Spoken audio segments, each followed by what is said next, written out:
Այսօր խոսենք Հավանա Club Ռոմի մասին։ Հավանա Club-ի պատմությունը գալիս է 1860-ական թվականներից հեռավոր։ 1860-ական թվականին Խոսե Առիչաբալան, լինելով 16 տարեկան երիտասարդ, շատ ունիկալ երիտասարդ էր։ Նա շատ փոքր հասակում կարողանում է մտնել Կարդենաս, Կուբայի Կարդենաս քաղաքի մարկիզի տամարը, այսպես ասած, եւ վստահություն է ձեռք բերում, նրանից հետո մարկիզը նրան վստահում է նավահանգիստը տիրություն անել։ Տարիներ շարունակ աշխատելով տիրություն անել է, դի մեծ գումարների հետ կապված կապեր,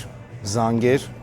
Տարիների ընթացքում նա փող է վաստակում, հավաքում է փողը եւ գնում է մի քանի տարածք այդ նավահանգստից եւ հիմնում է թորման գործարաններ, բայց բախտը չի բերում, որովհետեւ դե մրիկներ, փոթորիկներ, երկու անգամ գործարանը փլուզվում է։ 1934 թվականի մարտի 19-ին նրա երեխաները հիմնում են մի գործարան, նոր վերաբացում են թորման գործարան, որը անվանում են Հավանա Club։ 1934 թվականից հետո ոչ մի բան, դաժե անգամ երկրորդ համաշխարհային պատերազմը չի կարող կանգնեցնել Հավանա Ռոմի աճը։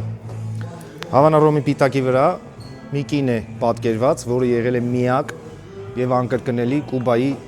կին կառավարիչը Իզաբել դե Բորաձիլիա։